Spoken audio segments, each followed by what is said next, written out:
I'll be taking you all to a storehouse in the Bales. Leave anything you don't need behind.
Oh, there you are, Sid.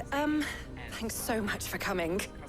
The, ruins are just over there, as is the creature I told you about, I'd imagine. Would you mind? Of course. I'll be right back.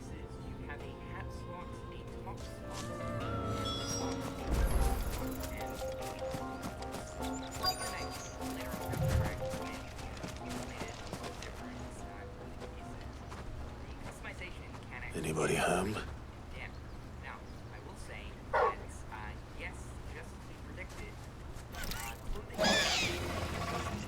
This must be our unwanted visitor. Time to go.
things I do for you, Mid. Sid! Oh, thank goodness you're safe. You shouldn't have any trouble now. Indeed. Well, don't let us keep you. We'll, see that everything is transported safely back to the hideaway. All right. I'll let Mid know you're on your way.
Come on.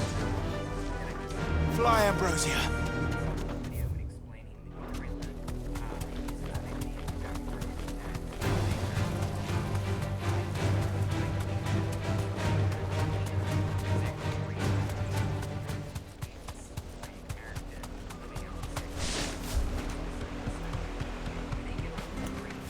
No need to ride from here.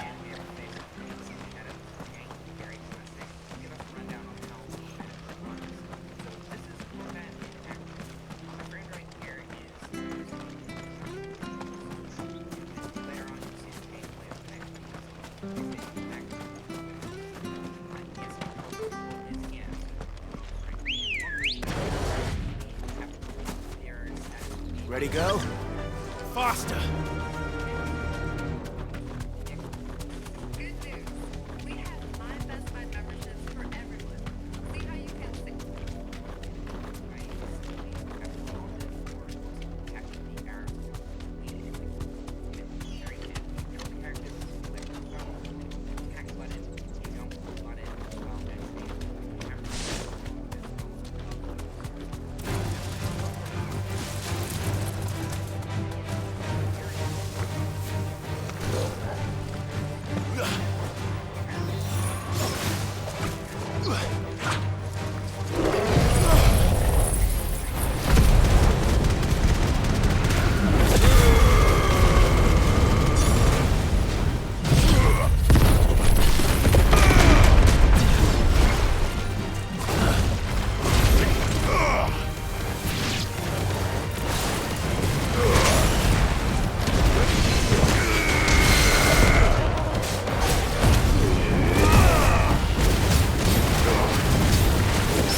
Ambrosia.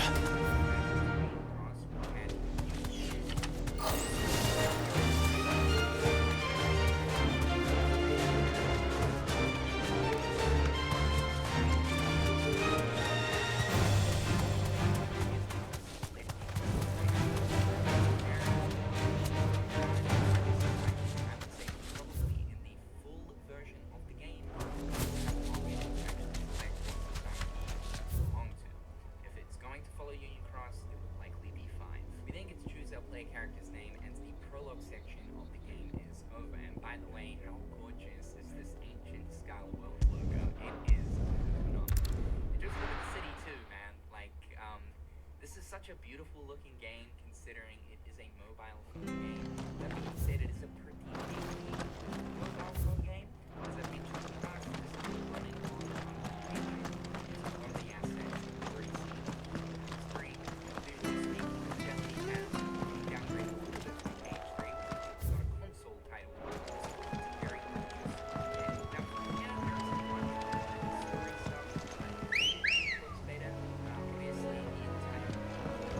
Good girl.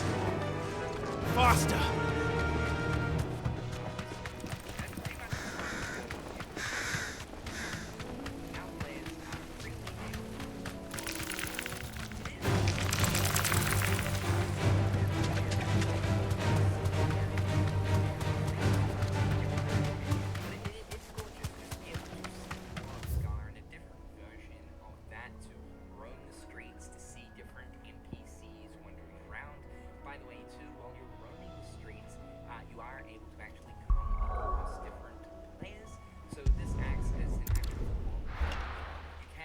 Interact with some of the NPCs, and the NPCs will also be having conversations in amongst themselves as well. This is like the shop inside right here is really out of the city limits of Scala. Very layout of this version.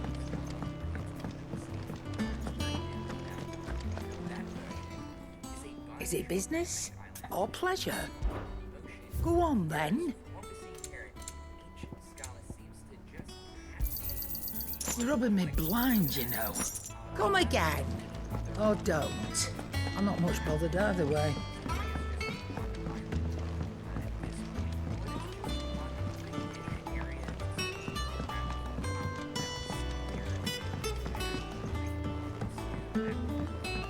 We're seeing troops amassing in every crossing.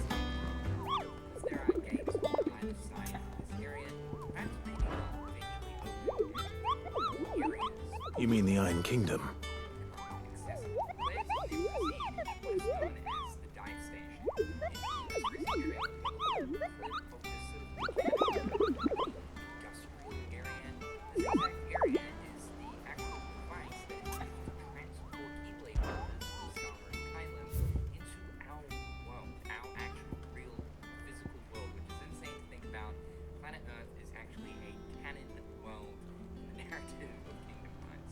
Go through into the dive station, and they then are drawn into the actual real world map, which is the GPS mode. It will send you straight to your real physical location. From here, you can start wandering the streets and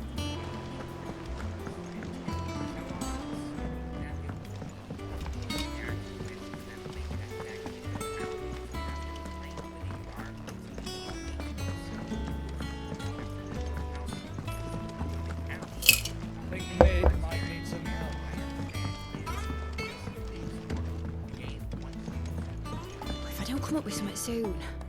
Mid. Helena has recovered the material for the helm. She'll be along shortly. Excellent. Another job well done. And just one remaining. Right. Right, the shielding.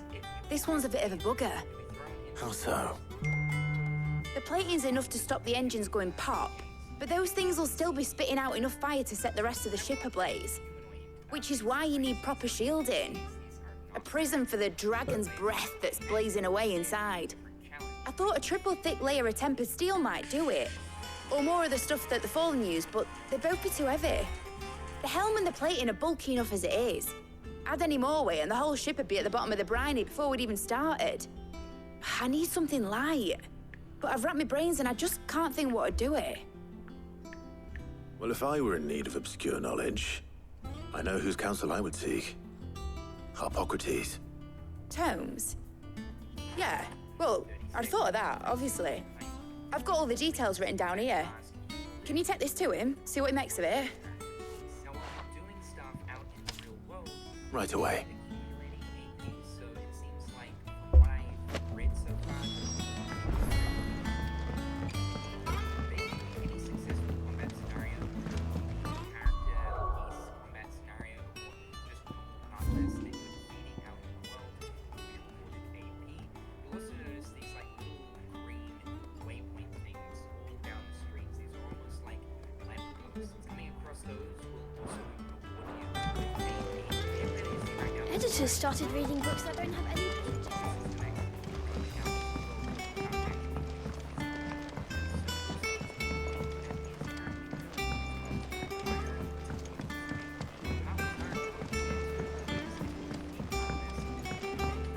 I went up to give some greens to the chocolate.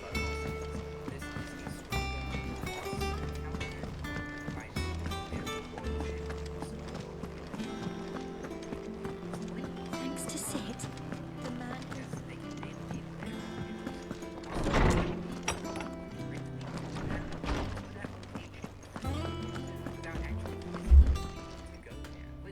Harpocrates, do you have the moment? For you, Clive, always. Well, actually, it's for mid this time. Could you take a look at this? So there are means to play the game without actually leaving physically going anywhere. You're just gonna have to make sure that you get a. The game is certainly trying to incentivize people to physically go. Shielding for a mithril engine. Whatever will that girl think of next? What are these notes around the edges? She has some specific requirements for the materials. The shielding needs to be able to resist extreme heat on the inside, and yet remain cool enough on the outside not to set the ship alight, while also being light enough not to sink it. As you can imagine, she's struggling to find anything that meets her needs. This one right here is telling us to visit I see. just those little green waypoints. I wondered if you might know of a solution, or if you might be able to search the records for one. Perhaps it is not a different material she requires, but a different approach. What do you mean? Consider the lake we have made our home.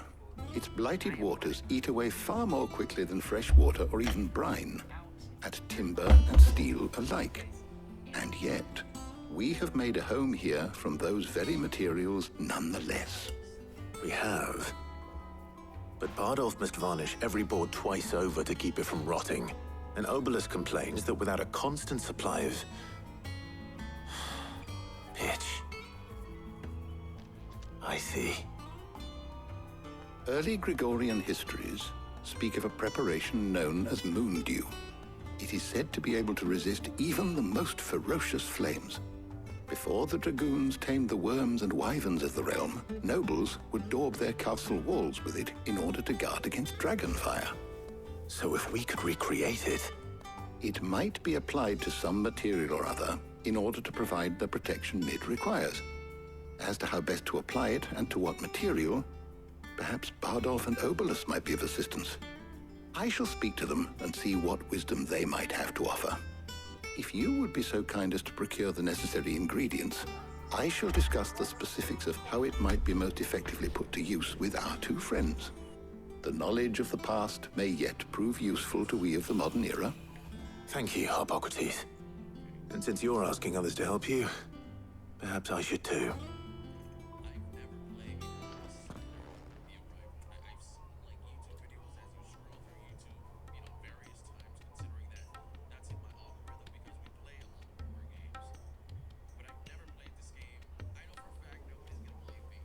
So you need a hand, do you? We do. I'll be heading to market for the ingredients we need. I could do with some help. And some company too. The other can assist me in researching how best to prepare the shielding itself. Can we count on your aid? Always. Well, if Jill's game. Thank you. I am sure Either of these fine young minds would prove indispensable in my research. I leave the decision as to who will go with whom in your capable hands, Clive.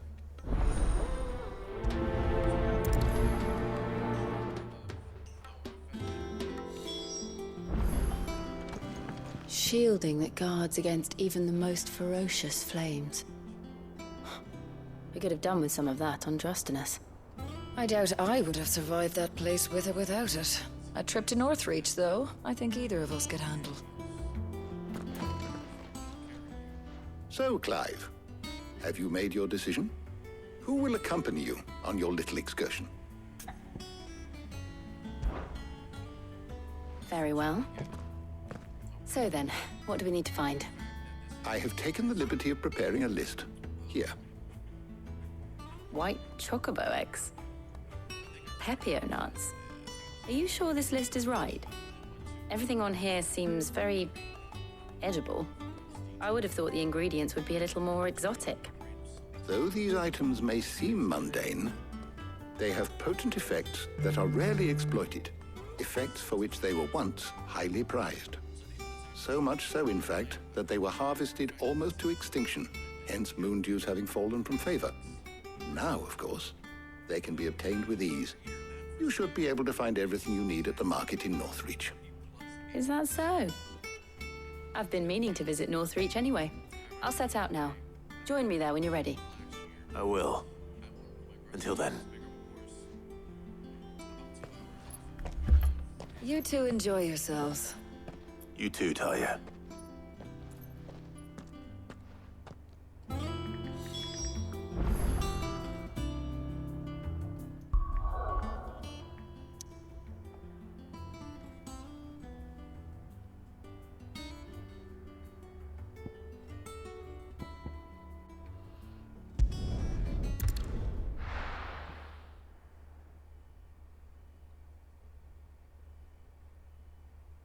Now, where's Jill?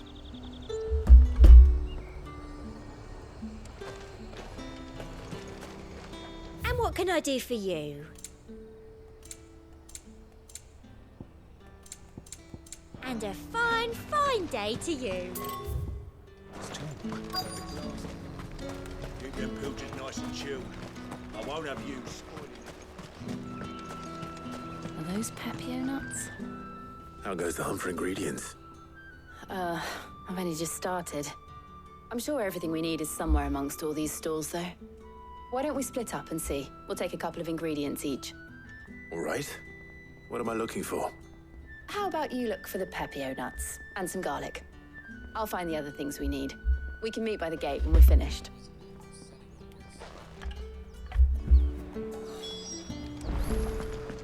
Up! You'll not find a bruise. Fresh cuts. Come and get them before. You haven't much, but you're free to look. I hope it's to your liking.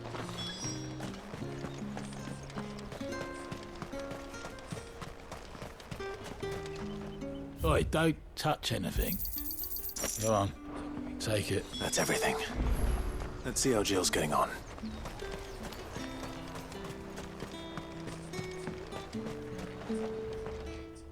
Did you find everything? I did. Here.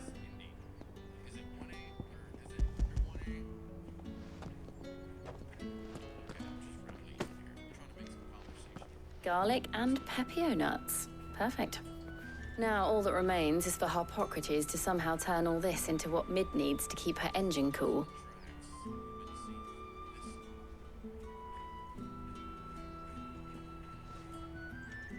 But before we head back, would you walk with me a while?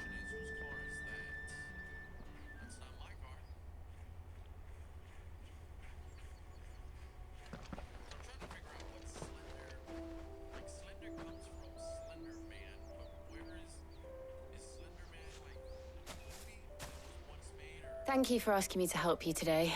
It makes a nice change. It does. It's good to get away from all the battle and bloodshed for once. Just being here reminds me of when we were children. Do you remember? Walking down Market Street in Rosaria, taking in the sights and smells. How could I forget? What with Torgal's antics. Remember how his nose would prick up at the scent of sausages? He'd go racing away and we'd have to go running after him. We wouldn't catch you now, would we, boy? Is there anything you wanted to buy for yourself while we're here? There was, yes. Well, sort of. Molly in the kitchens told me about a place that sells particularly good pies. Thought you might like to share one with me. I would. Thank you. And I saw some bread.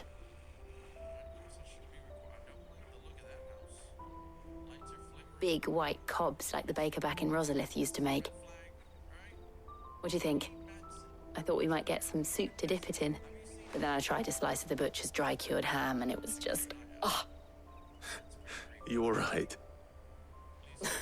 Sorry. It's just... you're right. I really do feel like a child again being here with you.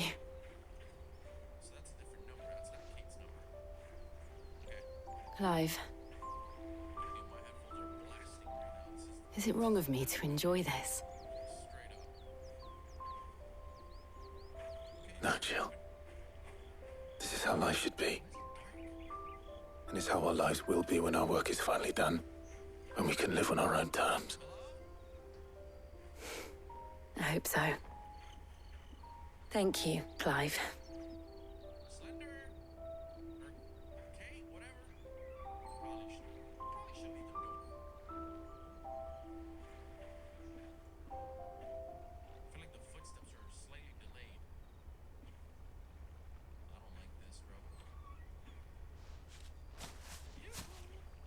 Well, I suppose we better be getting back. I need to give these ingredients to Harpocrates and Talia. I'll see you at the hideaway. Take care. I will. You too.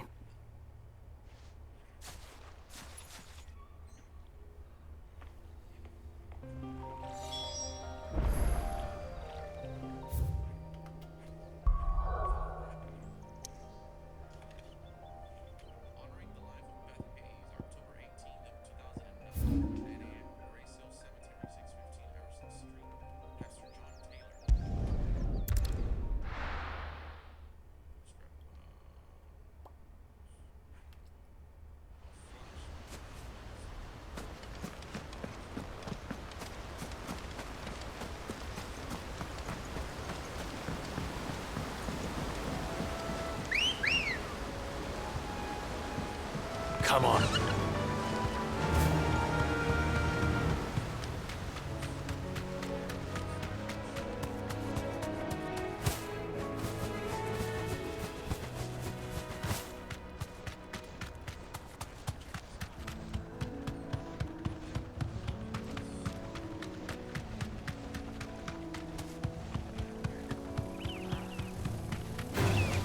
Time to fight.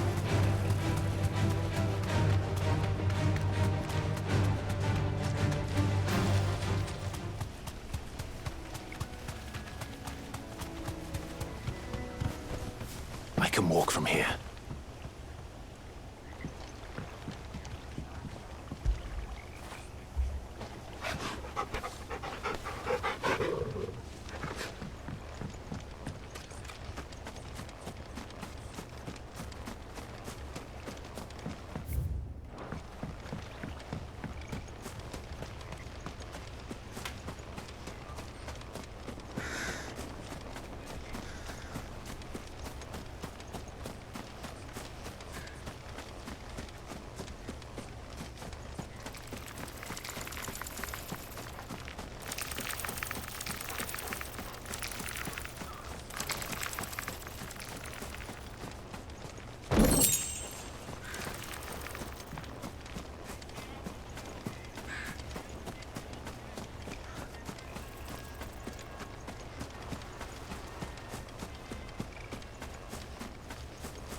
This one has a little more life left in it.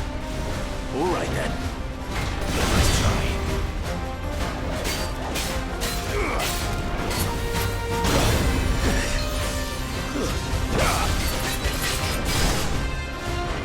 Too slow.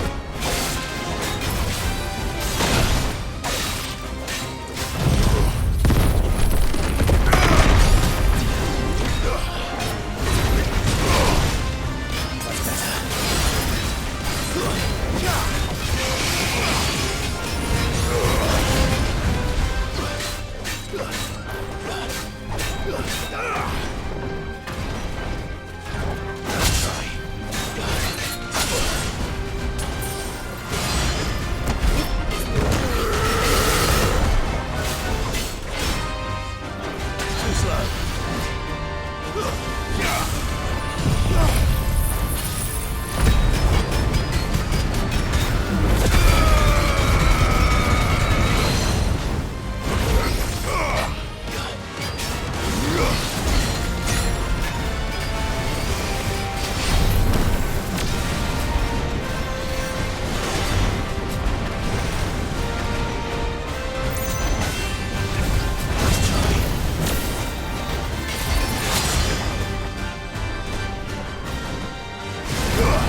Back to sleep with you.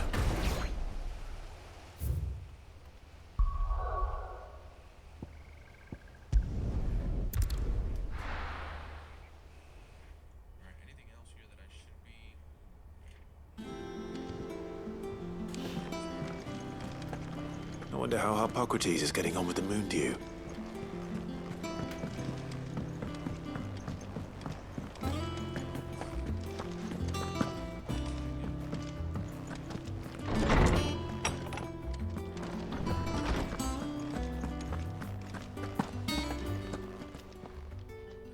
How's work on the shielding progressing, Hippocrates? Well, very well indeed. And thanks in no small part to your kind assistance.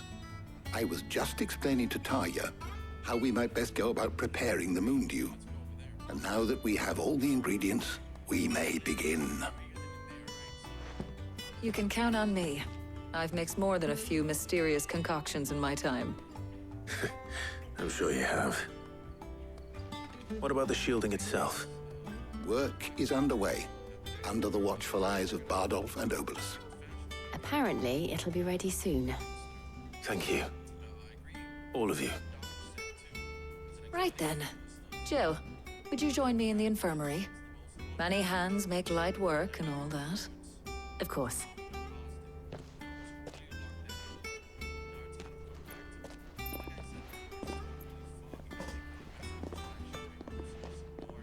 Oh, and Clive, thank you. It was nice, just being with you.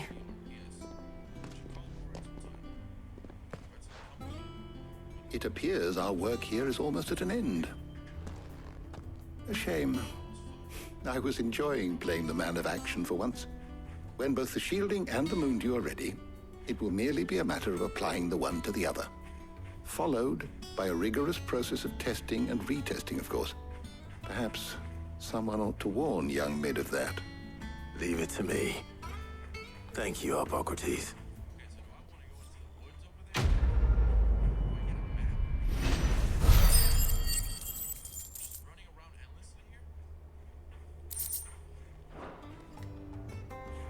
Well, I better go and give Mid the good news then.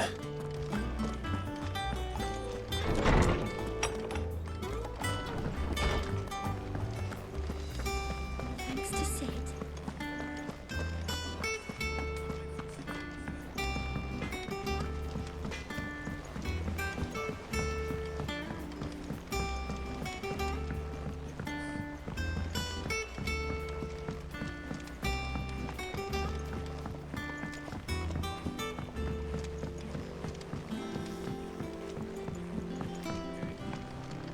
Mid hasn't been.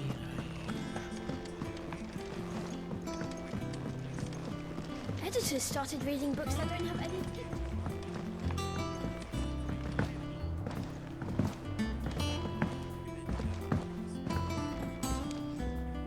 Sorry to keep you waiting, Mid. You'll be pleased to know that work on the shielding is underway. You found something for it? In a manner of speaking, Hippocrates knew of a substance that's highly resistant to heat, a coating that should provide the protection you need.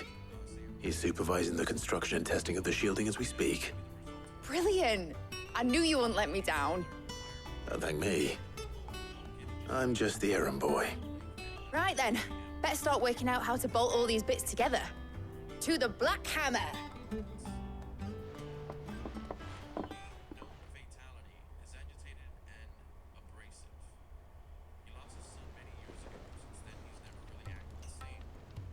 You know, when I got into the smithing game, I thought I'd be making swords and shields, not thermal bleeding didgeridoo-dahs.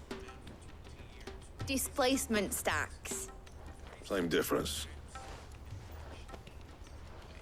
Whatever you call it, I ain't putting it together in here. It's cramped enough as it is. Let's take this outside.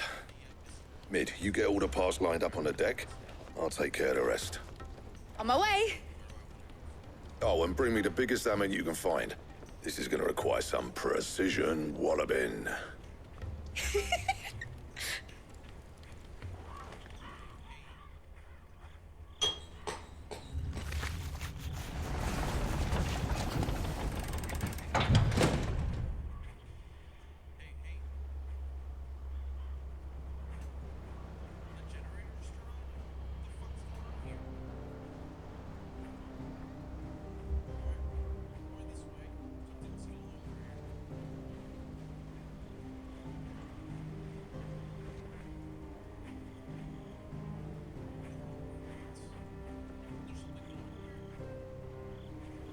It's finished! It's finally finished!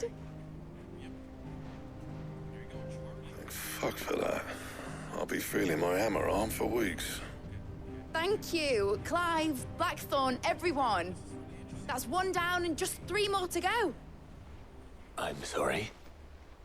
Oh, didn't I tell you? The Enterprise has 4 mithril engines, and we'll be needing a displacement stack for each. You don't mean... Don't worry. Now they've got a finished one to work off, my gang in Canva can build the rest. Good luck to them, I say. Right, I'm off to get a sling for this elbow. Any other work comes in, keep it to yourselves, eh?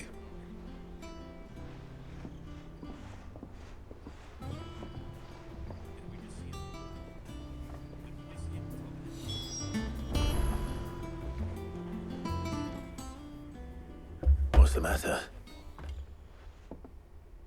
Nothing. Just daydreaming.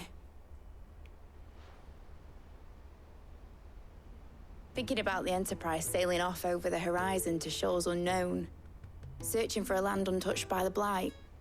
Just like me and my dad planned. So if the worst came to the worst and every scrap of soil in the Twins turned black, we might still have a chance. That's what she was meant to be. You see, one last chance just in case we needed it. But now she's so close to being finished, I've realized I don't want her to be that. I don't want her to be just a lifeboat for us to cling to if things get desperate. I want people to sail aboard her by choice, not from the lack of it. In a world where we're not just trying to survive, but where we can actually live. I'm working on that. And I'll do everything I can to get you what you want. Don't you always? All right. My mind's made up. As soon as the Enterprise is fit to sail, I'm putting her under your command. Sod our plans, I'm trusting in yours. Are you sure about this? Something tells me it's what my dad would have wanted. He'd be proud of you. You were gonna visit his grave, weren't you? I was. And you can come too now that your little project is finished. Right. There's just one thing I need to finish up first.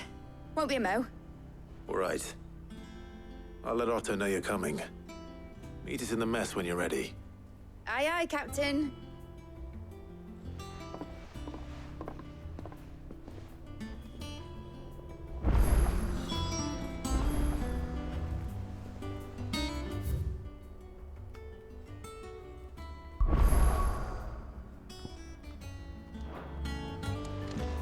Ned told me he was building a ship.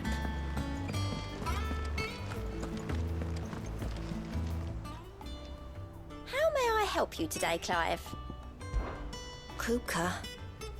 Oh, when I close my eyes. Only I don't know how. I wish you were here. Is everything we've received and everything promised? You earned this.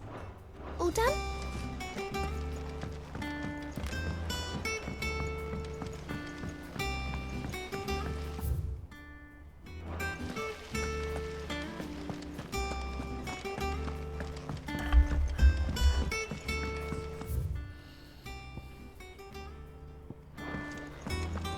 I think Mid might need some help.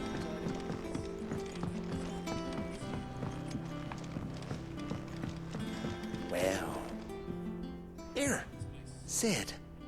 Reckon you might be just the man to help me out of a bit of bother, if you've a mind to. Let's hear it.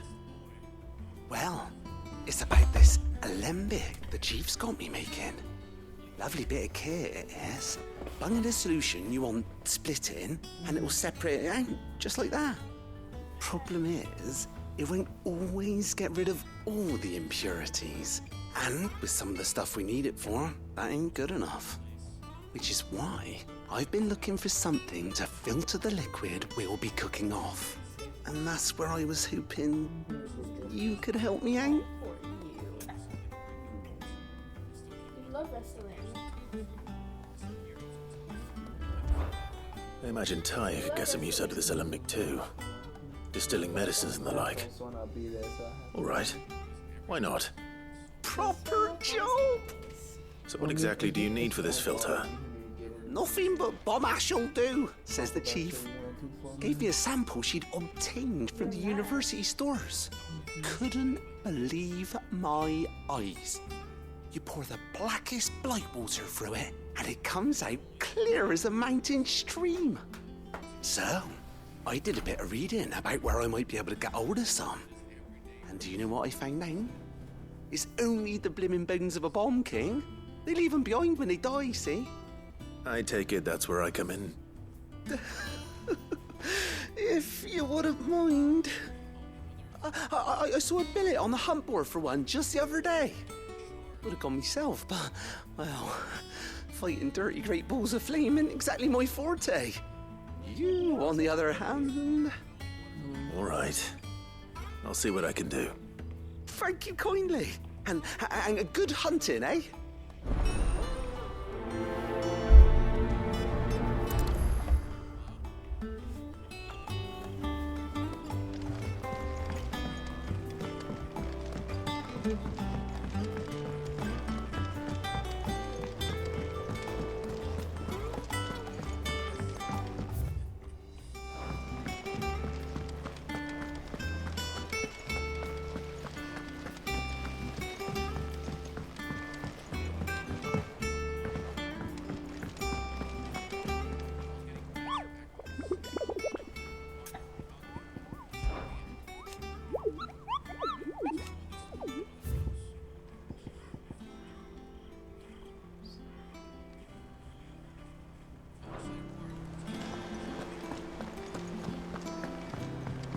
They told me she was building a ship.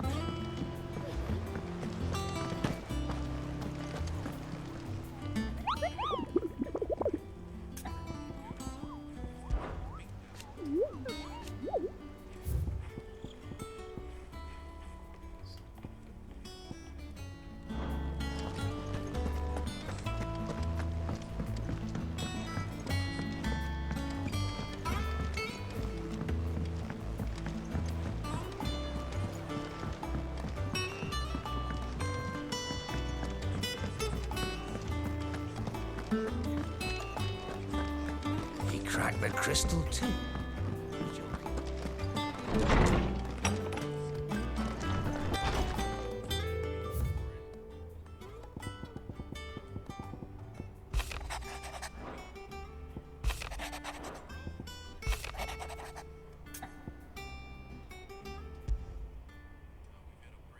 Trouble with the ledgers. Shouldn't he be asking Otto for help?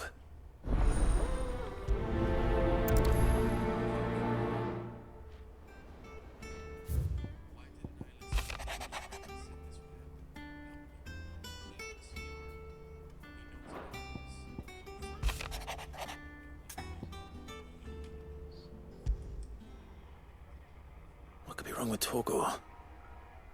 He seemed well enough when I last saw him.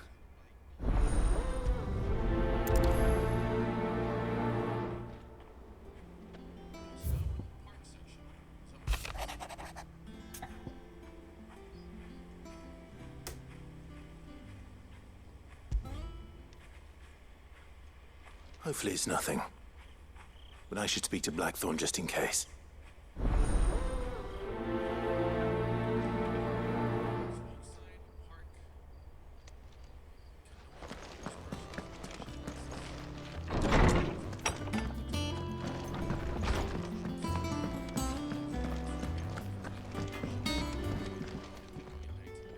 Blackthorn, do you have a moment? Not really, no. This won't take long. I just wanted to ask how you're getting on. August was worried about you, that you might still be doubting your craft, even after learning the trick of that cuirass. Is there something else weighing on your mind? Perhaps sharing your thoughts might help. That bastard's like a dog with a bone. Still, you've got a keen eye, I'll give him that. He's just, well, Karen showed me something. Something I've never seen before. And that was? A sword. An odd-looking thing with a single-edged blade. The metal itself wasn't anything to write home about, but fuck me. The edge on it.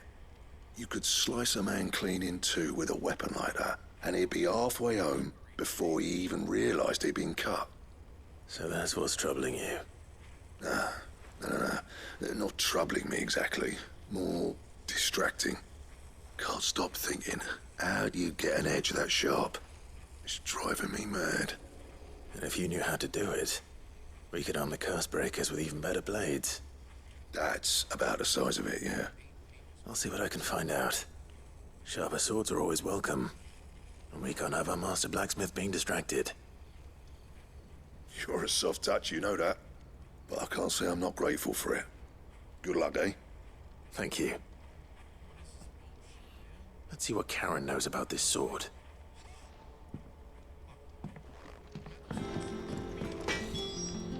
Back, are ya? What do you want?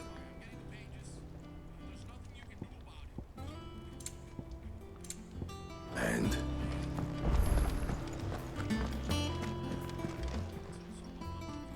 I got your note.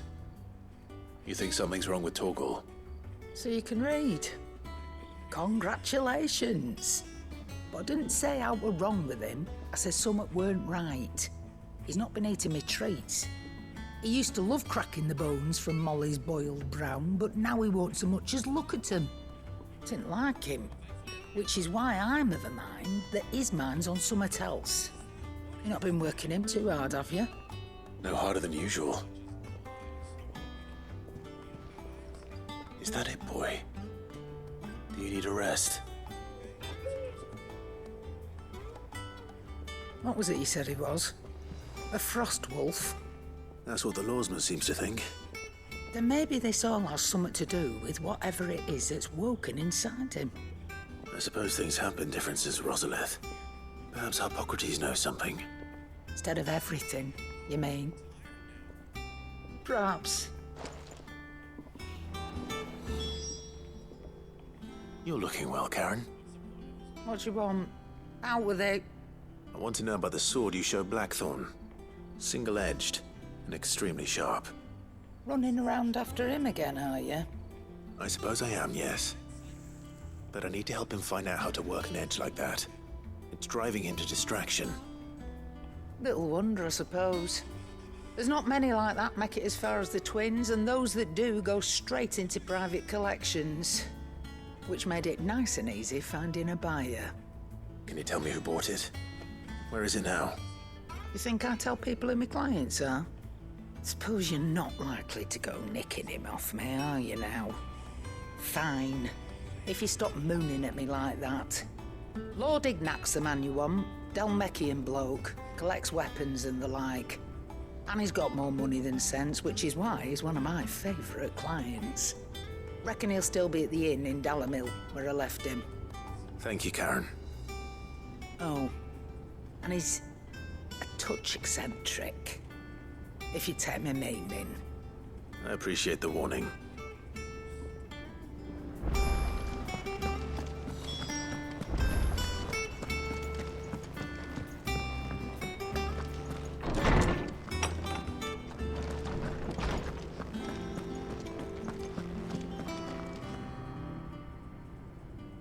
Lawsman, I need to ask you about Torgal. Something's not right with him. He isn't ill, is he? I don't think so. But according to Lady Karen, he seems to have lost his appetite, which is certainly a new development. She says he's hardly been touching his bones of late, and she believes it may have something to do with what happened at Rosalith Castle. I rather think she might be right, though not about his appetite. All canids are instinctively inclined to crack open bones for the rich marrow that resides within, and I see no reason why a frost wolf should be any different. Accordingly, I suspect it is not a lack of appetite that afflicts Torgal, but a surfeit of it. If we assume that his newfound magics require additional nourishment to sustain, it may well be that the bones Lady Karen is accustomed to providing are no longer sufficient. Frost wolves, after all, habitually prey upon far larger animals, whose bones may yield altogether different nutrients. As to where one might find a suitable substitute, some antelopes that graze the meadows of eastern Rosaria have been known to grow to a size more than double that of their lesser cousins. I don't recall ever seeing any that large. And little wonder. The oldest and largest such creatures rarely leave the safety of the highlands for fear of predators. The last elder antelope sighting I recall hearing about took place near Cressida, and that was long before the village was abandoned. Even so, it seems like a good place to start. Good hunting, Clive.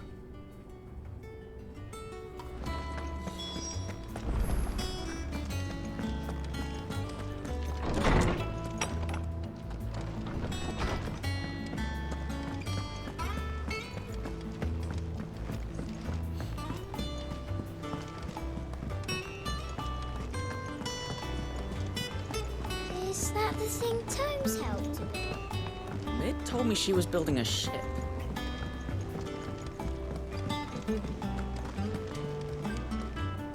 Clive, did you get my letter? That's why I'm here. Shh. Otto might be listening. Is this better? A little. Listen, I've some bad news. It turns out the hideaway may be slightly behind in its payment to certain lenders, and it's maybe my fault.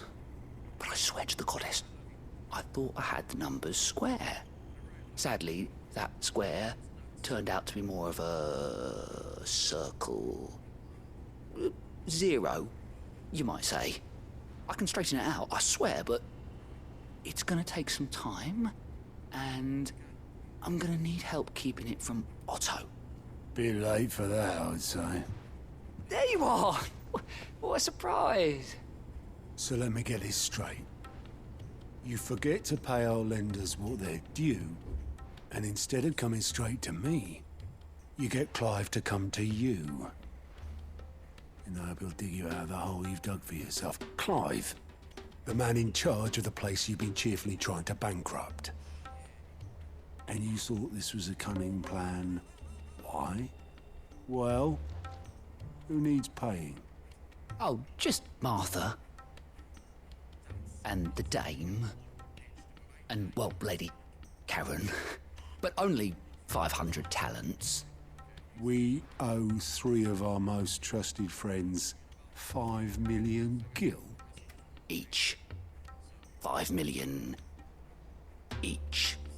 They lent us the bulk of the money we used to rebuild the hideaway, you see, and, well, I must have made some sort of oversight.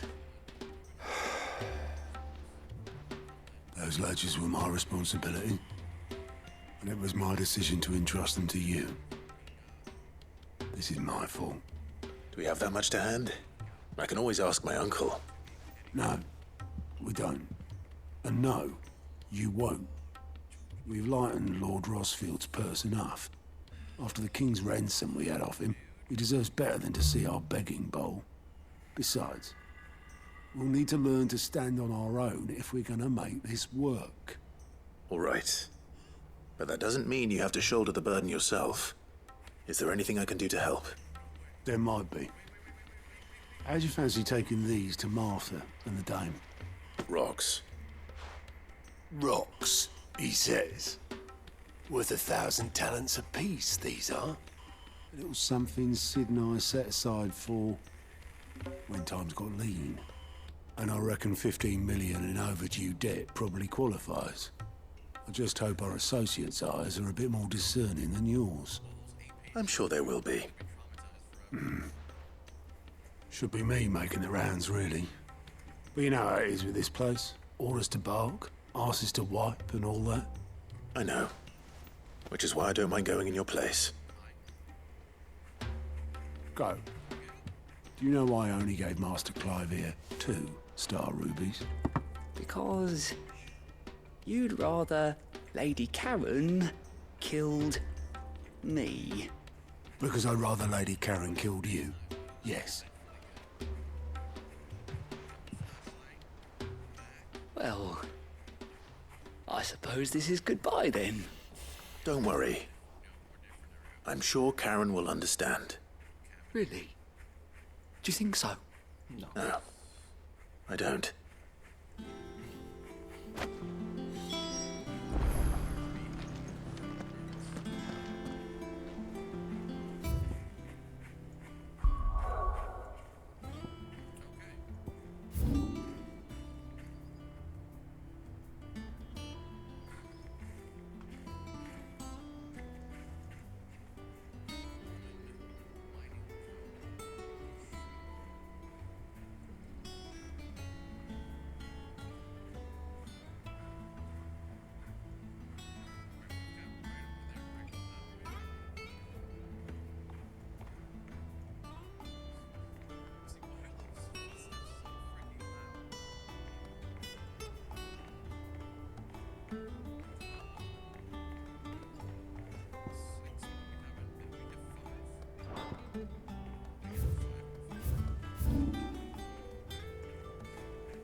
Time to fight.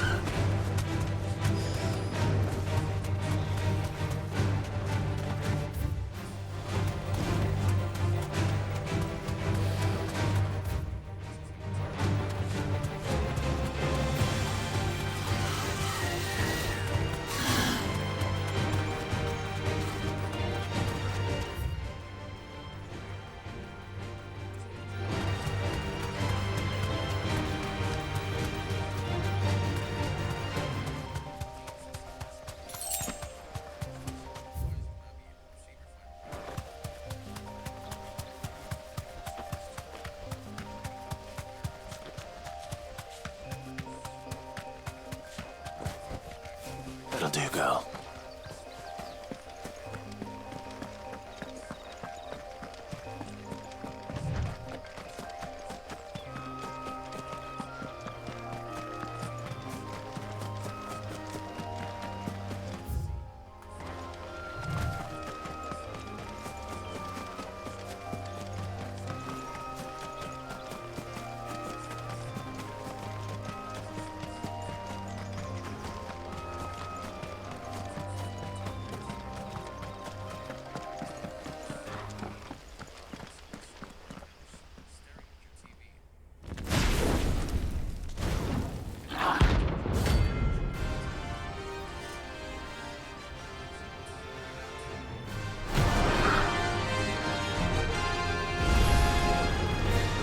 Here. Greetings, Your Majesty.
Let's go.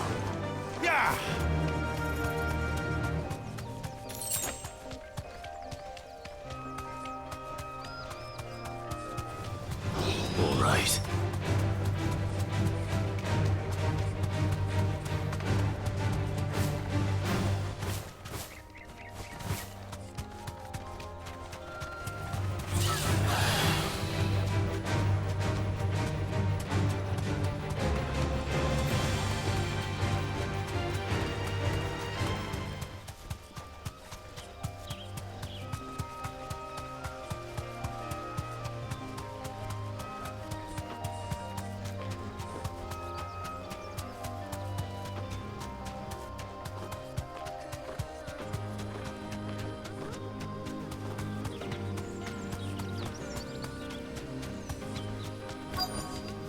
I can walk from here.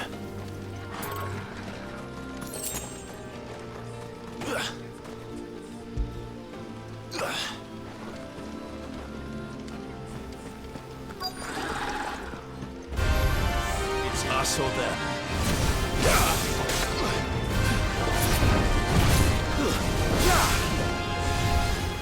Too slow.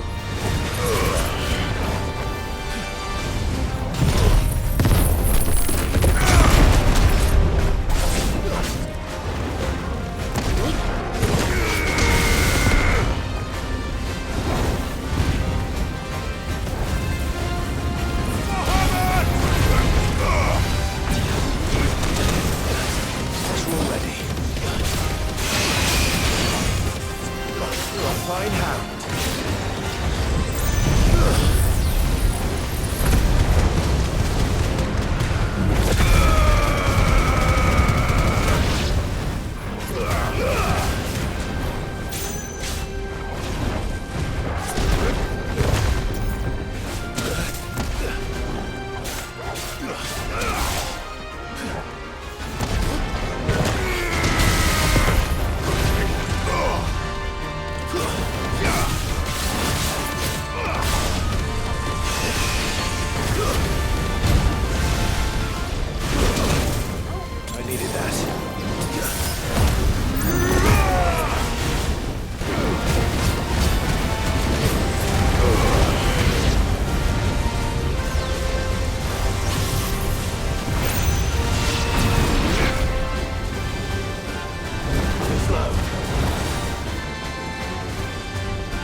Your reign is over.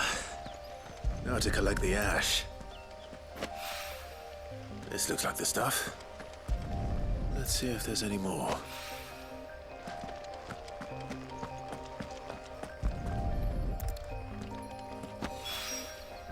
That should do it.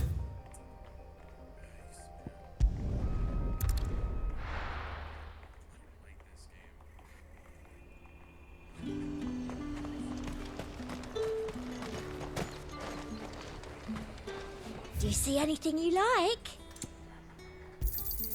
You've a keen eye. I do like a customer who knows what he wants.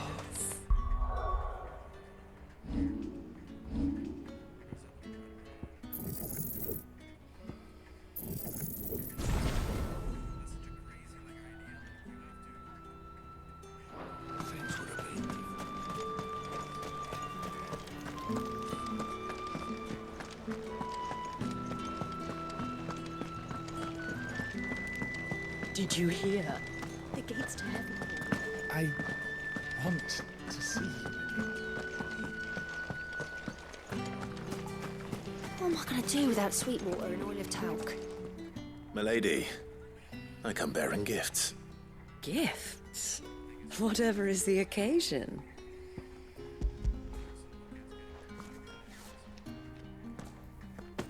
Oh my. Clive, you really have outdone yourself. Otto asked me to give it to you. To settle the Hideaway's debt with the Veil. And to compensate you for the time it took us to do so. Oh, you disappoint me, Clive. I thought you might finally be warming to me. Tell Otto he can keep his baubles. I tried to tell him as much the first time around. The man owes me nothing, nor does the Hideaway. My contribution to the restoration effort was made freely and willingly. It was the least I could do. You once told me Sid did you a kindness. I'd like to do the same. Please, accept it. For my sake. And for Otto's. For all of us. For all you've done. It is rather fetching, isn't it? Very well. Otto is lucky to have you, Clive. I doubt anything could ever replace his son. But you and the others at the Hideaway are the closest thing he has to family. Otto had a son. Long ago, yes. Sid told me Otto lost him when he was just a boy, and blamed himself for not being able to stop it. I don't know how it happened, whether there was anything he could have done, but it was clear that it weighed heavily on him. I didn't know. How could you have? I doubt anyone did. Besides Sid, I've never met a man more keen to bear his sorrows in stoic silence. An ill habit, given that both have always been surrounded by friends desperate to help them. I'm beginning to see that.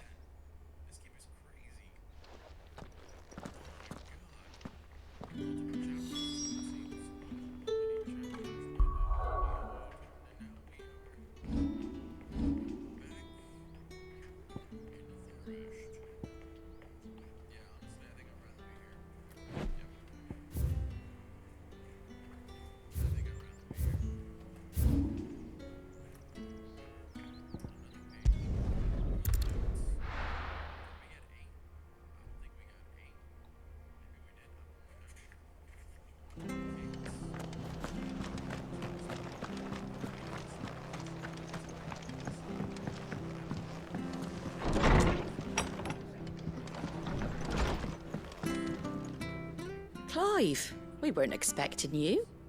I wasn't expecting to be here, but it seems we still owe you a considerable amount of coin for your help with our rebuilding efforts. And though I doubt it's what you were expecting, we were hoping you'd take this as payment.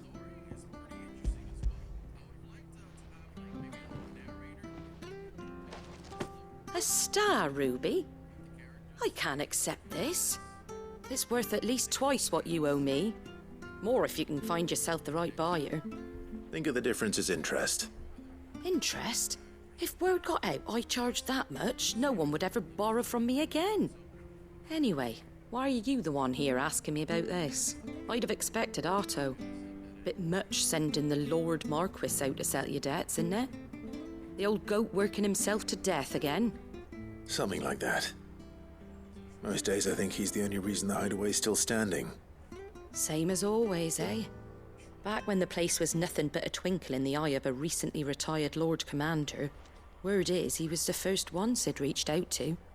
Probably knew that without his strong arm and level head, the idea would never get off the ground. Sid may have been the face of the Hideaway, but Otto's always been the backbone.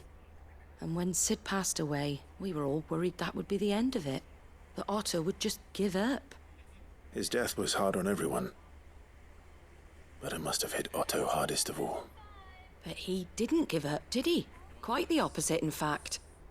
If I recall, he was the one who nominated you as Sid's replacement, and rallied the rest around you. I reckon what he saw in Sid, he saw in you too. And don't we all? Doesn't hurt that you're half as stubborn and twice as handsome, neither. That, and you keep good company. I suppose I do.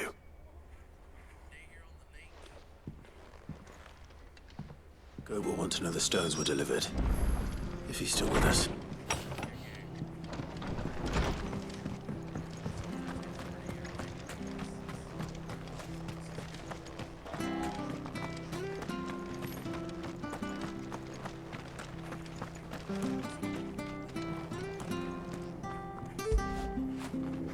Fetch!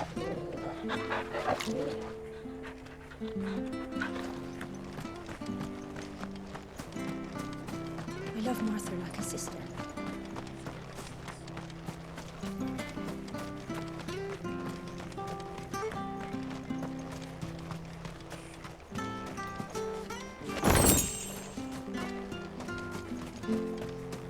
But the Empire have dragoons. Wyverns.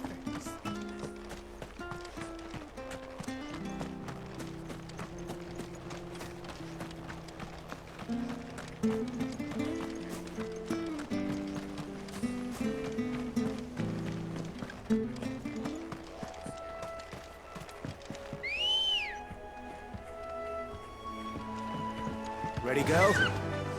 Yeah!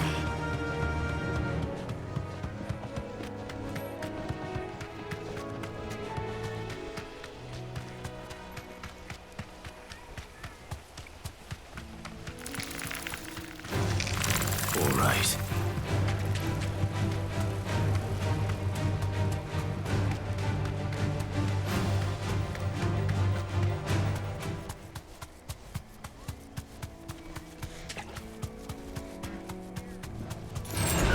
No holding back.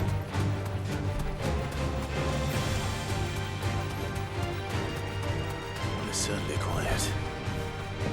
If I were a giant antelope, it would seem like just the place.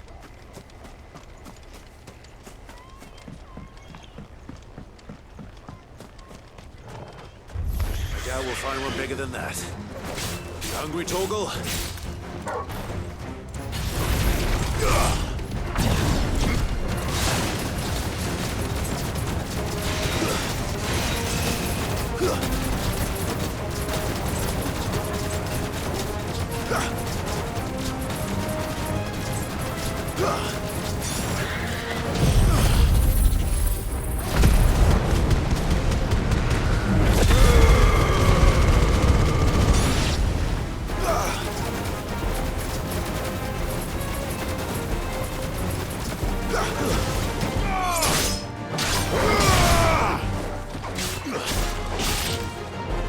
It's over.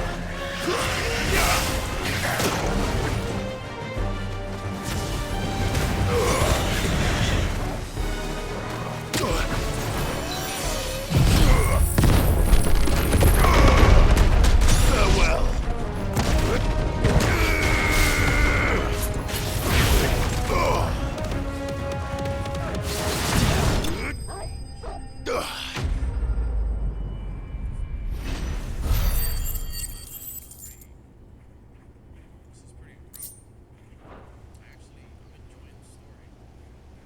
Now,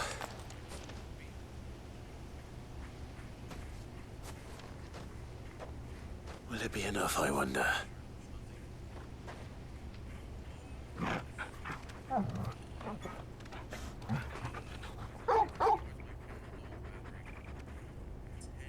I say that answers my question, which means we owe the lawsmen our thanks. You're just a big puppy, aren't you? A very big puppy.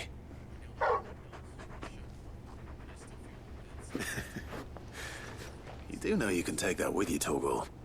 Lady Karen will be relieved to hear you've got your appetite back. Come on, boy.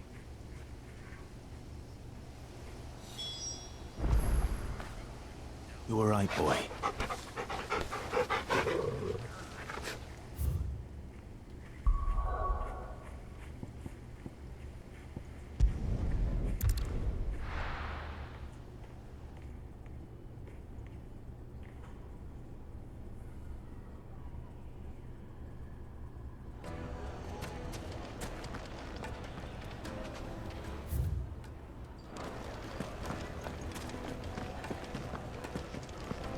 Master Lubo says Drake's fat. Our hero returns. That was your doing, was it not?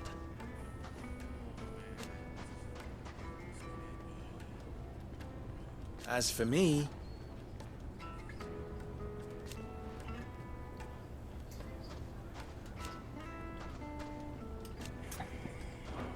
try not to die. The finest fabric! Take a sniff, good Now, sir. Dusan, I know you're keen, but you have to use the good salt. People take notice of wealthy men. Shouldn't be too hard to track down Karen's collector. I take it Drake's fang was your doing, Sid. You really are quite the outlaw. It's only a matter of time before the people learn of this and seek to apportion blame. Lie low is my advice.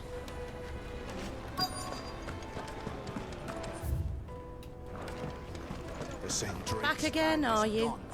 Any more trouble and you'll be barred for life, however deep your friends' pockets might be. Calm yourself. Welcome. If you're hoping for a bed, I'm afraid you'll have to look elsewhere. One of our wealthy patrons has purchased the use of every room, hoping to keep out the riffraff, as he puts it.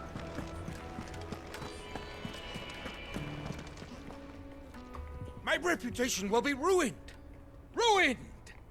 Calm yourself, Lord Ignac, I beg of you, before you do yourself a mischief.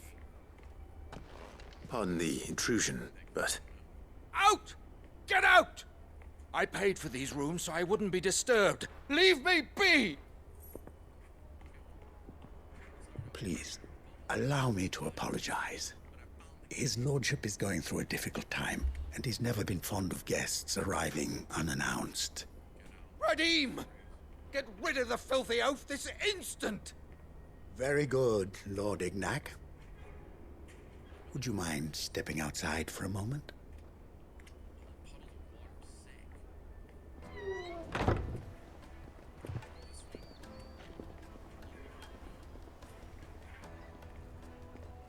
I'm sorry if I've caused you any trouble. That? Oh, no. That's just how his lordship is. Though the morning's events have left him somewhat fractious. He's been dispossessed of his luggage, you see. The thieves also made away with a considerable amount of coin. Coin the innkeeper will soon be keen to collect. I don't suppose a certain blade was among the stolen items. A single-edged sword. It was purchased from a merchant friend of mine. Ah, you know Lady Karen. Yes, I'm afraid it was. Then I'll retrieve Lord Ignac's luggage. But I have one condition. You have but to state it. You are welcome to anything that is within my power to grant. I want an audience with Lord Ignac. A few minutes should be enough. Then I'll be on my way. A condition I would be a fool to refuse. Of course, you shall have your audience. I don't suppose you saw where the thieves went. I did not, no. Though some discreet inquiries made on his lordship's behalf mean that I know where you might find them. The bandit's bed. Every ill-gotten coin in Dalamel is said to pass through that disreputable corner of the Valcroy. And that's where I'm heading. I shall speak to Lord Ignac in your absence, and arrange for an audience upon your triumphant return. That will be very kind of you. Farewell, and best of luck.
company!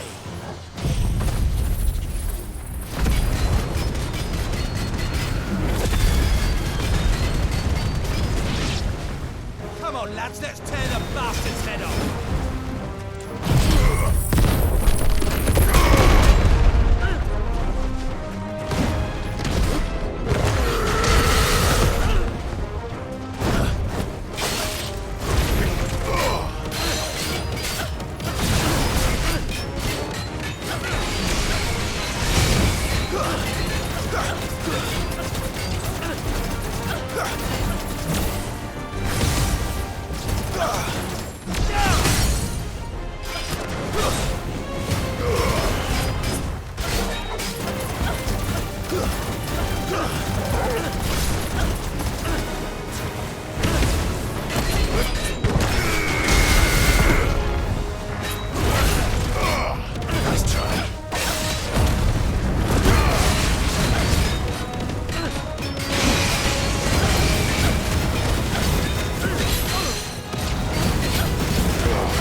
This must be Ignac's luggage.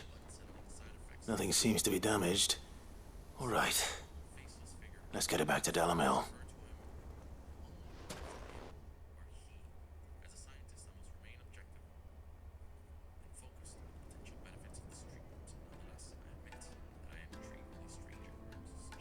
I hear I have you to thank for the return of my effects. What shall I call you, my good man? Wyvern. Glad to make your acquaintance. A formidable name indeed. Well, Wyvern, I appear to be in your debt. Redeem here tells me you wished for an audience. Is that all? A few moments of your time should suffice, yes. You're a peculiar fellow, Wyvern. All right, speak. Master Wyvern was wondering if you could tell him about a certain single-edged sword you recently acquired. Oh, a true work of art, that one. Karen drove me hard on the price, but I would have sold her Radim here to get my hands on that sword. It was made in the Outer Isles, far beyond the Twins, and is used exclusively by the practitioners of a unique school of swordsmanship. They believe no combat should ever exceed a single strike and hone their blades to such perfection that none ever does. Each sword is made for that one perfect stroke, and for that stroke only. They crack upon a second blow. There's a brutal sort of beauty to it, really. But how do they hone such an edge? Fine question. Why, they use a whetstone, of course. Whetstones, rather. A whole array of them, ranging from the coarse to the fine. 10,000 licks with the sharpening stone, then 10,000 more. But it is the final stone which lends the blade its legendary sharpness. A mineral quite foreign to this great realm of ours. And that is the key. The secret ingredient. Wyvern, it occurs to me that my little lecture is hardly equal to services rendered. Take this, together with my regards. The very stone of which I spoke, far rarer among collectors than even the blade itself, and a far more fitting payment. Thank you. Pardon the intrusion, my lordship. However, it is long past time we prepared ourselves to depart. So it is. I am locked in bitter competition with a rival collector of curiosities. I am one step ahead of the unscrupulous scoundrel, but he is hard at my heels. And there are many other collectors out there. Too many to count, but only one do I consider my nemesis. Lord Byron Rosfield, and is a perennial thorn in my side. I can imagine. Farewell, Wyvern. May our paths cross again. Radim, we mustn't dawdle.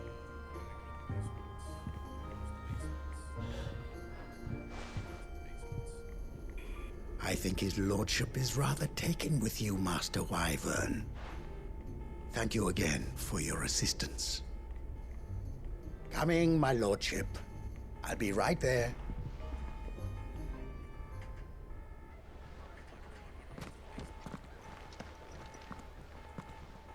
Trust Uncle Byron to find such an interesting rival. Now, let's see what Blackthorn makes of this whetstone, shall we?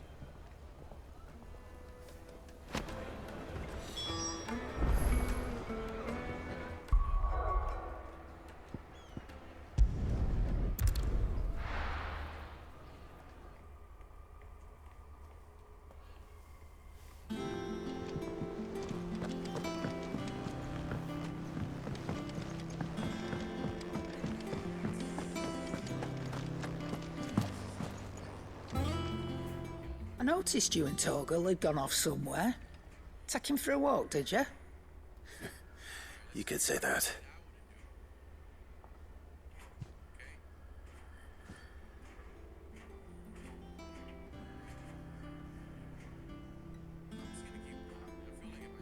So, Molly's leftovers weren't good enough, eh? That'll teach me for treating you like you're still a pup. All right, no need to shout. Now we know what you're after, I can see about getting some in. Speaking of which, I brought one for later. Can I leave it with you?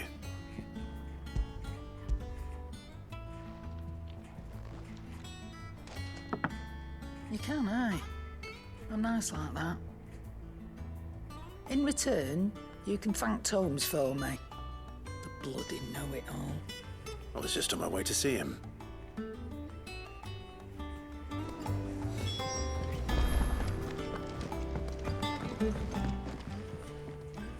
Sorry for the wait, but hopefully you'll agree it was worth it. You learned something about that sword, then? I did better than that.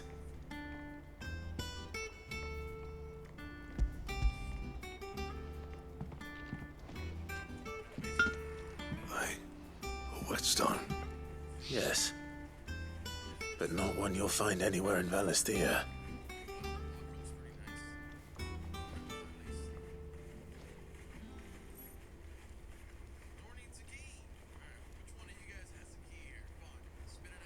No wonder I couldn't get the same finish on the grinding wheel. One hit and all done, eh? Might not be so bad if all you ever fought were duels. Good luck on the battlefield. Your second opponent would be your last, no matter how good you were. Even so, is there some way it could be used to give the Cursebreakers an edge? I think so, yeah. With this whetstone and the right kind of steel, I could probably even make a twin of the blade that rattled me. But there'd be no replacing this little rock once I worn it down to a sliver. I reckon we get a dozen swords from it, if that. Swords that the Cursebreakers wouldn't know how to wield properly, and that would see them through a single fire piece. Nah, no point trying to copy that thing. Be about as much use as a wax anvil. But finishing our blades with a whetstone this fine, now that's something to consider. And what's finer than fallen masonry, eh? Or more hard-wearing, for that matter. Just imagine it. Good Valisthian steel with an edge as sharp as any found in the Outer Isles. I won't make a copy, nah. I'll make something much better. I'm sure the curse breakers will be delighted. Just don't push yourself too hard. Don't you worry about me, sunshine. I've been working day and night since I was half your age, and I'll still be here when you're long gone. Hey, thanks, Clive. I mean it. I owe you one, August too. It's good to know someone's looking out for me. You'll be happy to hear you said that. And I'll see that my debt to you's paid. First new blade I make's got your name on it. You come and find me when you've got the materials. All right. I will.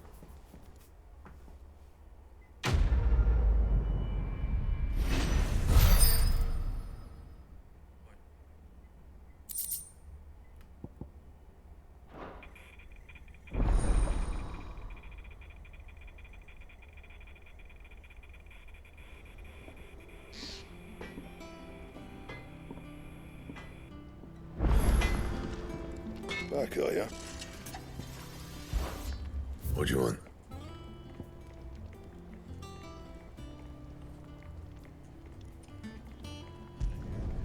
No scratches, all right?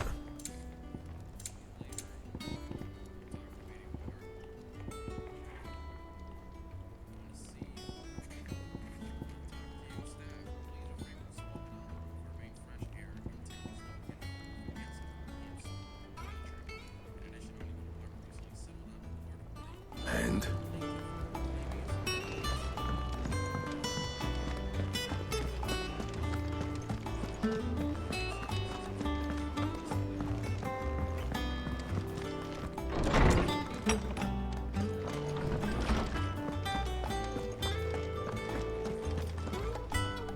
Ah, Clive. Were you able to locate your quarry? We were indeed, Lawsman. You pointed us in exactly the right direction. And Torgal's been a very happy hound ever since. Very good, very good. Lady Karen sends her thanks, by the way, for your part in solving the mystery. Ah. But that reminds me. After your last visit, I found myself pondering Torgal's talents. Do you recall our conversation concerning Lady Jill's role in Torgal's transformation? About how she somehow woke the power within him. Precisely that. A reasonable conclusion, I thought, but one which raised certain questions in my mind. You see, the Fenrir of legend served Shiva and Shiva alone, and while the powers attributed to him are certainly impressive, the records imply they are somewhat different in nature to those you described Torgal as having used. What are you suggesting? That Torgal may be the beneficiary of more than one icon's power. Consider that in addition to Lady Jill, he has served as a loyal companion to you, your brother, and even the late Cid. In short, the icons hitherto near at hand, or should I say at paw, have been diverse and plenty, and that number has only grown as the realm's dominance have fallen to your sword. One can but speculate as to how all of this has affected Torgal. He has seemed more fierce of late. And if I am not mistaken, he will grow fiercer still. We are fortunate indeed to be able to count him amongst our allies and not our adversaries. Oh, he's more than an ally. He's a friend.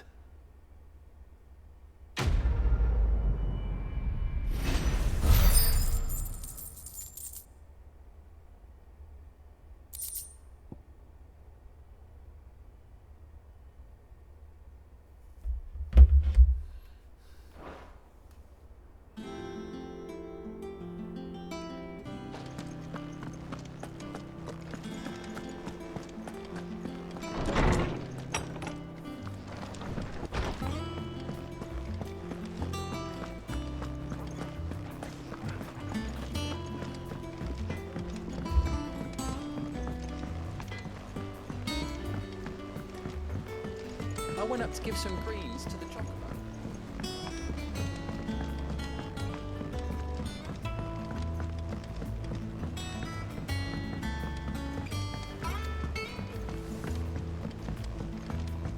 Wish I could take one of our birds.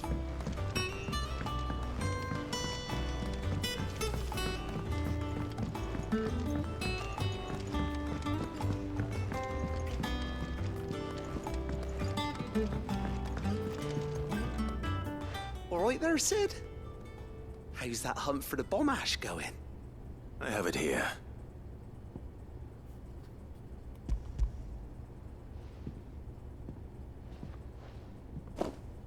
That's the stuff.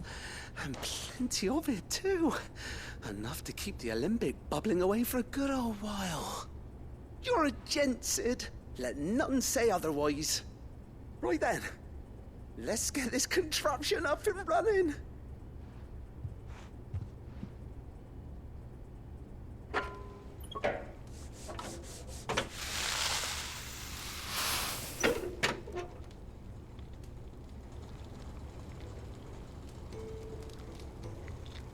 There we have it.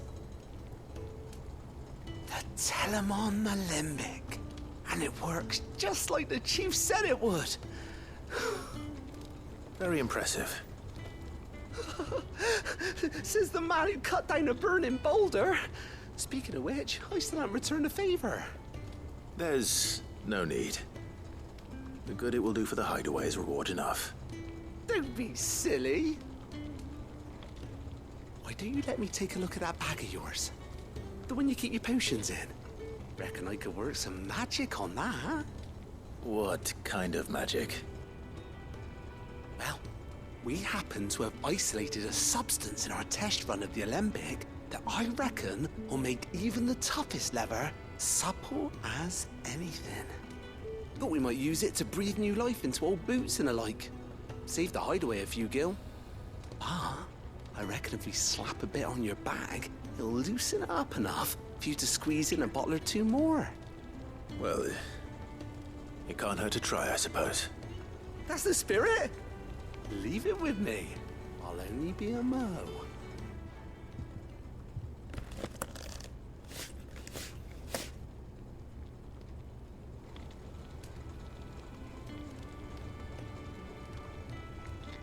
Well, what do you reckon? It certainly feels more flexible. Right? Told you. Thank you. I think. No. Thank you for supporting Mid and the rest of us in our endeavors. Without you, we'd never have been able to discover wonders like that stuff I rubbed on your bag. And I'm telling you, there's plenty more where that came from.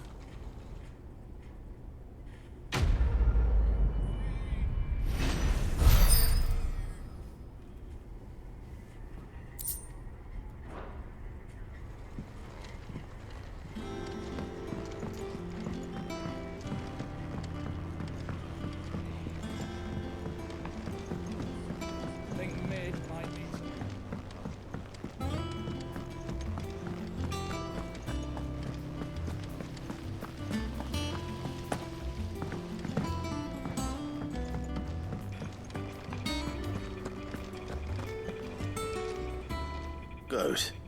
Still alive, I see. So Lady Karen accepted the ruby. Ah, about that. I tried my best, but she was just too stubborn to take it. She threw it right back in my face, in fact, and told me I could stick my stupid stone where the sun don't shine. Karen refused payment. I hope it wasn't something I said. I'm sure you were as tactful as ever. Let me see what I can do. Oh, wonderful. I hope you have better luck than I did.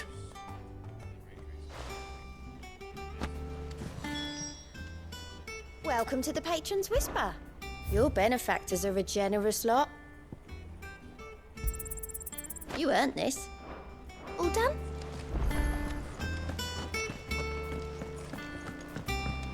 Mid told me she was building a ship.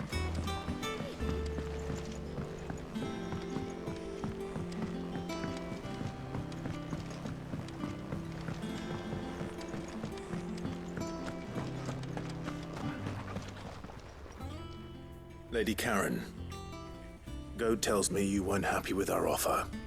Would you prefer the debt was repaid in coin? What debt? I don't recall lending any of you lot me hard-earned gil. I may have tossed a talent or two in the Hideaway's coffers, but those were donations, and you can hardly call it charity if you go asking for it back. Of course not. But one good turn deserves another. And our circumstances have changed. Surely you wouldn't shun the gratitude of a pauper who happened to have become a prince. Oh, so you're a prince now, are you? Fine. But I'm selling it and taking what I'm owed, then you're getting the rest whether you like it or not.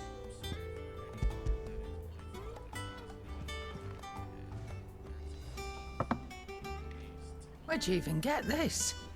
A decent trader might nab 1,000 talents for a star ruby. A canny one, meanwhile, might claim it were nicked from the belt of Sid the Outlaw himself and ask twice as much. Might be I already have a buyer in mind. Might be you even know her. A fine continental maid whose beauty's only eclipsed by a guile in commerce. You wouldn't mind, would you?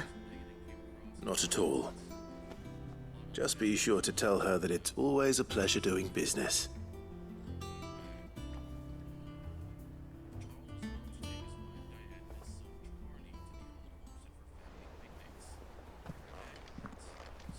I hear you ended up delivering all 3 stones. Thanks to this lump. I sometimes wonder what I pay you for. Speaking of which, I still haven't been paid last month's wages. Oh, so you remember what's owed to you then? Get your ass behind that disc of yours and don't get up before those ledgers are square. Right away.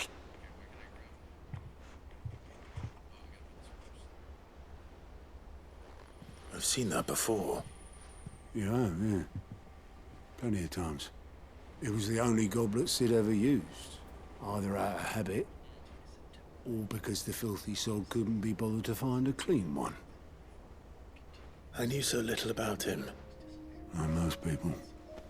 Martha and the Dame both seem to have fond memories of him. I bet they do. How long did you know Sid before he... Before he died. 20 summers, give or take. Back in the day, I was a purser on a trade ship, which is where I met him. He bought passage to... I forget where. But having nothing better to do on the long nights, we set up drinking island rum till the morning bell dragged me back to my duties. Quit my post not long after that. On account of making a fine maiden's belly fat. But me and Sid stayed close, promising we'd one day sail the seas again. That was before fate stepped in and said she was having none of it. The magic woke inside my son soon after his first name day, and there was no hiding his knack. Couldn't you and your family have... My family were the ones who summoned the constable, wanted the monster taken away.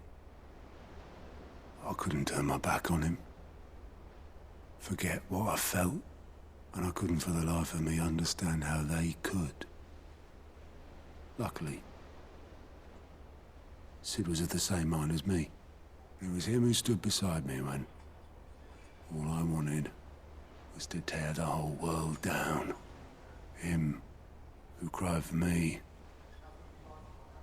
when I had no tears left of my own. Him who swore he'd do everything he could to stop it from happening again. And he was true to his word, too. Left the Royal Army once and for all. His ranks, his ribbons, gone. Just like that. Threw away everything he had. All to right a wrong that no one else had the courage to face. I knew then I'd follow that man to the ends of the earth.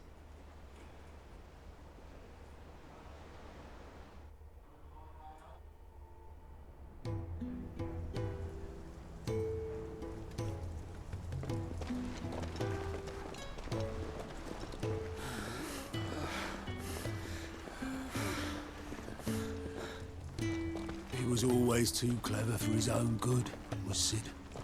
Saw the world for what it really was, while the rest of us were content to go along with the lie we were shown. And it can't have been easy, bearing that burden alone.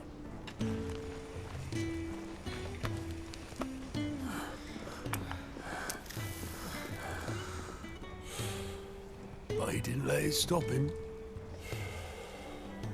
He never lost faith in what he believed was right. And that gave us faith in him. Faith he'd steer us true.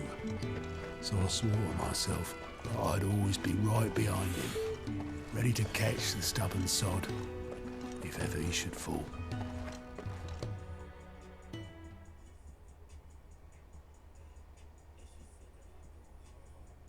But I couldn't even do that.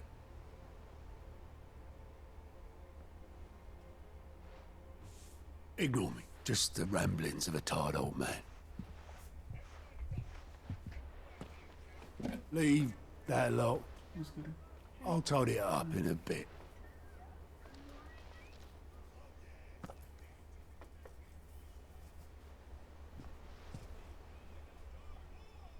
This is Sid's handwriting.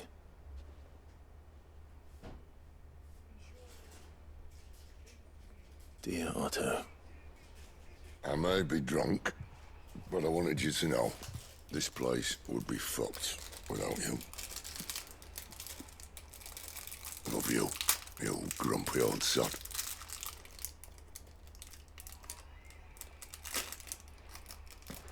This note. Hmm? What about it? Sid was right. Without you, we'd all be lost.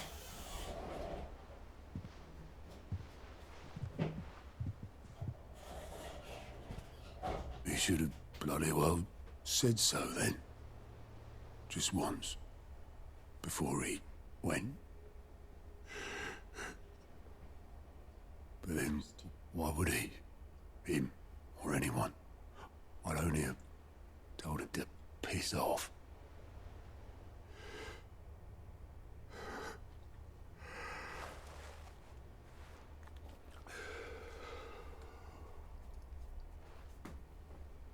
You're wrong, though.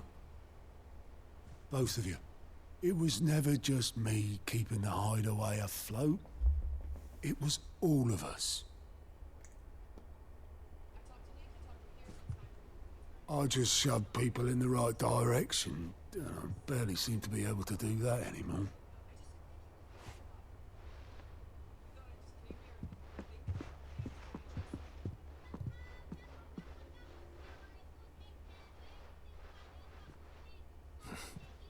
Would you rather go at the helm? Well, maybe I've got a few more years left in me. I'm going to hold you to that, Otto. Before you go, Sid would have wanted you to have this. But that's... This'll do me just fine.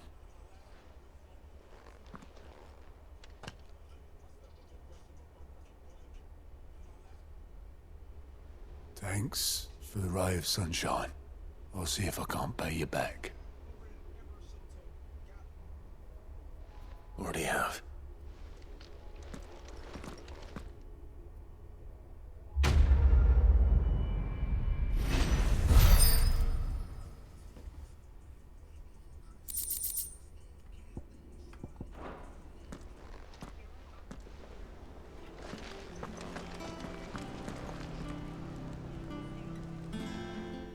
Clive? Asterix. We'd finished sending half the hideaway traipsing across the Twins, has she? I swear, that girl'd do anything to put off visiting her old dad's grave. No excuses now, though, eh? Not quite. She said there was one final thing she had to take care of. I'm sure she'll be finished soon enough. She said that? In those words? She did, yes. Clive? Were you born yesterday or something? There is no thing. She'll probably be halfway to Canva by now. Mid. I might still be able to catch her.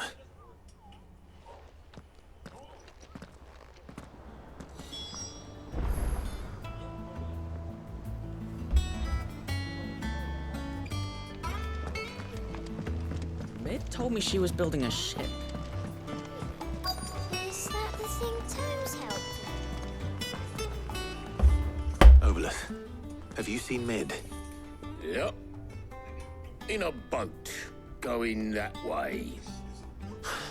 Then I'm too late. Oh, you in a hurry and all, are you? Oh, I offered to take her across, but she wouldn't wait. Just paid for a dinghy and rowed off. Oars going like the clappers. Got some life in her, ain't she? But anyway, I was on my way up to see you, as it happens. Got a letter for you. Urgent, by the sound of it. One of your uncle's men said I was to hand it to you in person, post-bleeding haste. And you're here now. Thank you, Obolus. Don't mention it. What tidings, Uncle?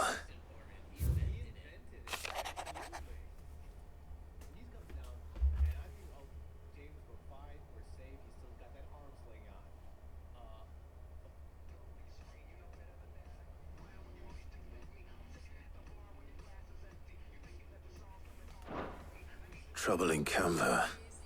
Well, I'll need someone to keep an eye on Mid.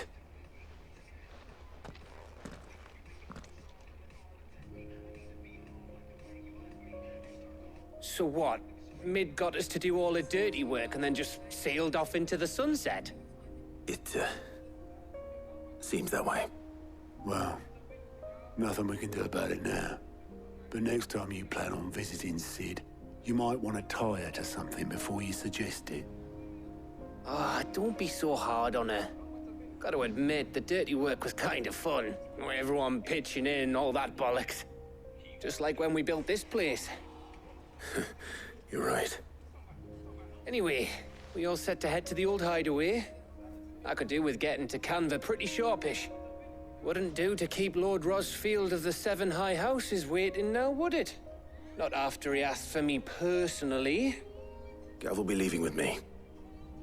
Will you mind the place while we're gone? You can count on me.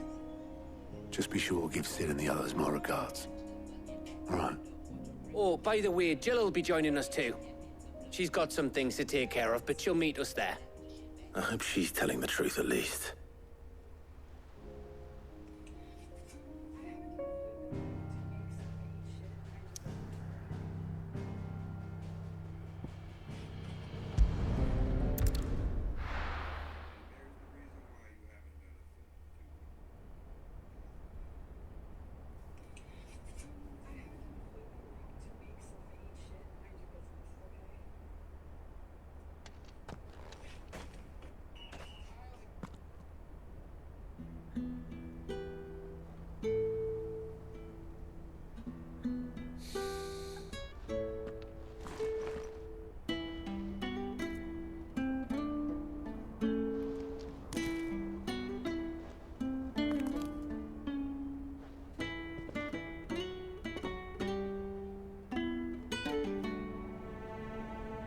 Well, Sid,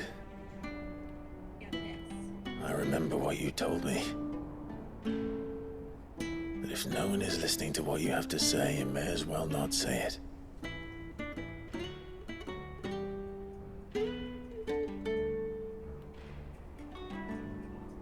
But I will say this, old friend. Hugo Kuka is gone. His shadow looms over us no longer. It's a pity the Phoenix can't be in two places at once. If he'd have been with us, maybe he could have done something for the lost. Not even the Phoenix can bring people back from the dead. Life has a beginning and an end. So we must live while we have the chance. as slaves to the crystals, but as free men. May we join you?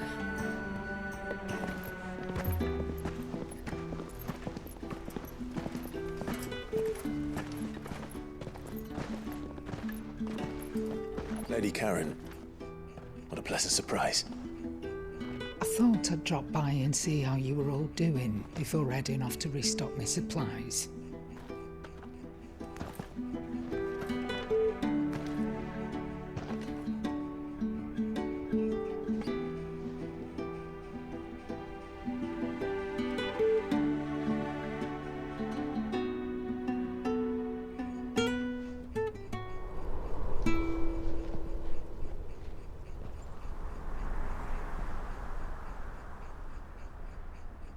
It wasn't the most scenic view back then, but it were never as bad as this.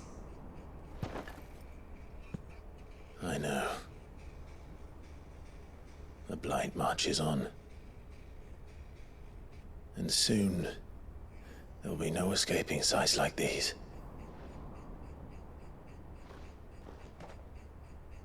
So our mission remains unchanged.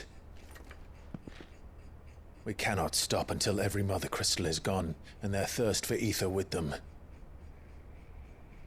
The only one that remains in Storm is Drake's Tail in the Crystalline Dominion. Our next target.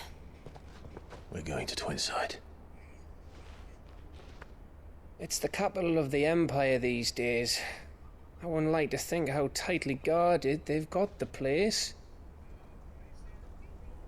Not that that'll stop you. But we do well to scout it out before you go charging in.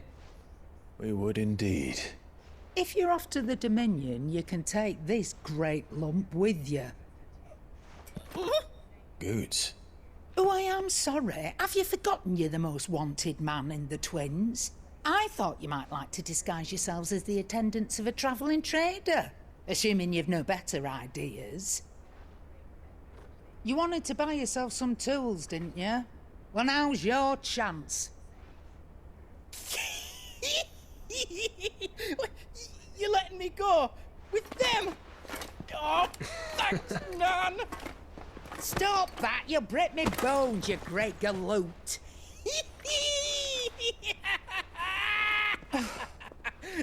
There's a caravan that runs back and forth between the Dominion and the Bocklad markets. It's managed by the Merchants Guild. Just show them Goots' traders pass and you'll be on your way. It'll be a damn sight less risky than footing it the length of the Crystal Road. That's for sure. Thank you, Karen. And glad to have you with us, Goots. Okay then. I'll get me things and I'll meet yous there. See yous down in Bocklad. Get off! Me poor fingers! Jill, you're with me. Understood. And Gav. Already on my way, Captain. Be careful. Aren't I always?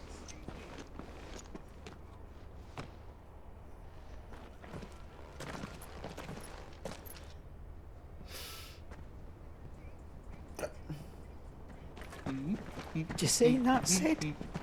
Your protege's making a proper little outlaw of himself.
How are you feeling? Better. Thanks to Taya. I'm glad to hear it. And Torgal helped too. Didn't you, boy?